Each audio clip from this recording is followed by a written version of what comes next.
Hey, so today we're going to be talking about what is and who is the Decepticon Nightbird, as we all saw, somewhat saw in the Transformers Rise of the Beast trailers.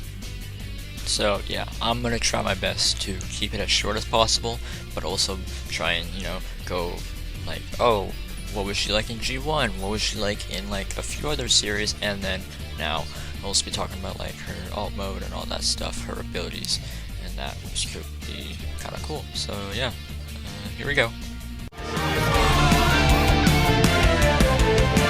Transformers. Nightbird would first appear in the Generation 1 cartoon Season 2 Episode 6 in the episode Enter the Nightbird, while the Autobots are repairing their ship after a recent battle, Dr. Fujiyama secretly contacts the Autobots to help him guard his new invention that would represent the edge of robotics to the entire world. Later in the episode, Ratchet and Wheeljack are seen critiquing the robot and judging it before they even see it, making fun of it, saying like, it needs an extension cord to walk and it's probably as clunky as it sounds. When the cover is unveiled, it reveals the robot known as Nightbird, a ninja-type kunai wielder, shocking the Autobots and anyone who were making fun of it. After the scientists are finished explaining what the Nightbird is and what she can do, the roof would rumble and crumble, and here comes Tumble with the I don't know what the fuck I'm saying. Rumble and Frenzy enter the room, distracting the Autobots long enough for the Seekers to steal the Nightbird and fly away safely. When the Decepticons return home to their gremlin cave, Bombshell is seen working on Nightbird, giving her upgrades in her own little mind, and seems rather annoyed by the fact Megatron would choose to want this, a science experiment, when he can build something far superior than any human could. Later in the episode, Nightbird breaks into the Ark and tries to steal one of their power things when she is discovered and attempts to kill the Autobots. When her saw blade chucking doesn't work, she decides to turn into a fucking Beyblade to try and counterattack them, blinding them like some Call of Duty Modern Warfare flashbang. Now the Autobots are shocked, and I am shocked, because I don't know how the fuck she goes 88 miles an hour in a fucking hula hoop spin and manages to teleport away from them, when the only Decepticon that I know of that can do that is Skywarp. Also, as it turns out, she has shurikens in her side, and that's pretty cool. You gotta admit, that's pretty cool. However, they are pretty useless considering they're made of like lightweight metal, and the Autobots are made of fucking space metal. And also, she apparently has a lightsaber? Huh? What? Why does an Optimus have a lightsaber? So she gets a lightsaber, and fucking bests Optimus Prime. And, huh?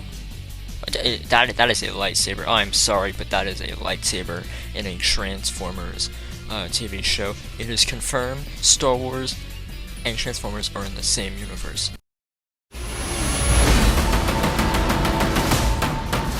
And if you don't know, now you know.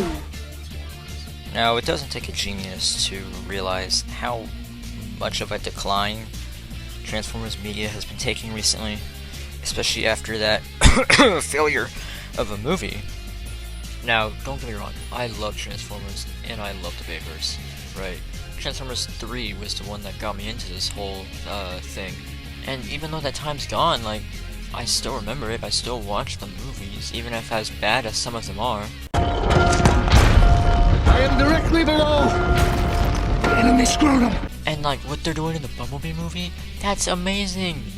Like, how close they are representative of their original G1 counterpart, but they still have like a hint of that Bayverse or realistic tone to it.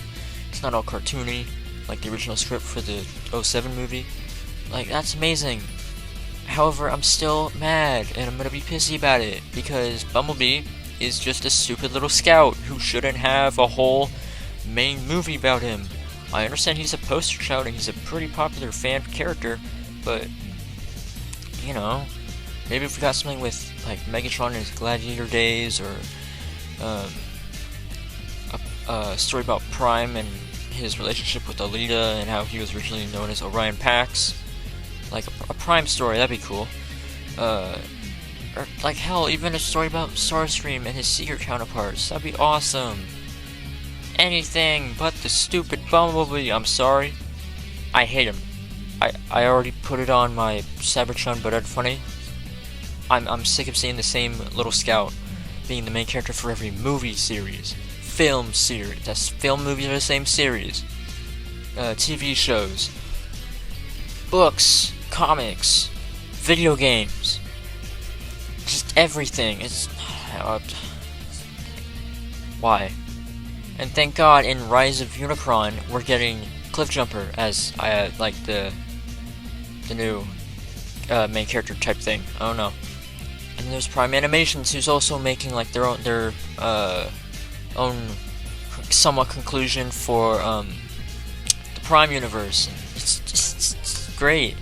You know, we're getting all these new renditions of popular series done by fans and everything, and it's made me so happy, man. And then there's the obscure character Nightbird. She showed up for like what, one episode, and she's now getting a part in like a main part in a pretty big movie. The Super Bowl trailer was hype. The first trailer was hype. It's been years since we last got a movie that was actually good and watchable. The character, like the villains, it's awesome.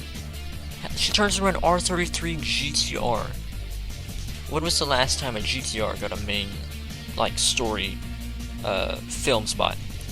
Fast and Furious, and even then, when was that? When was that? Like, anyways, sorry about my ranting earlier. So we recently got some control art for Nightbird, and it looks pretty sick. I mean, I'm not that big of a fan of how she's got kind of skimpy little legs. Then again, slim car, slim head, you know, I don't know, all that stuff.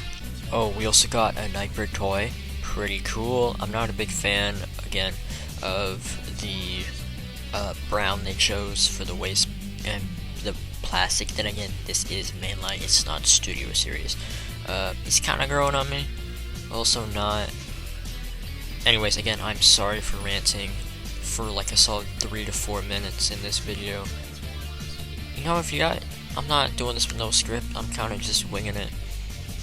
Anyways, from what we can tell, Nightbird has a jetpack, so she can fly now. Little Flappy Bird action there. Gun. I mean, they all have guns. Big sword.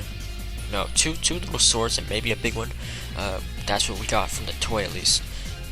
And another thing I wanted to point out before I end off this video, the head sculpt on the toy is actually surprisingly accurate, or it's a good rendition of her original G1 counterpart.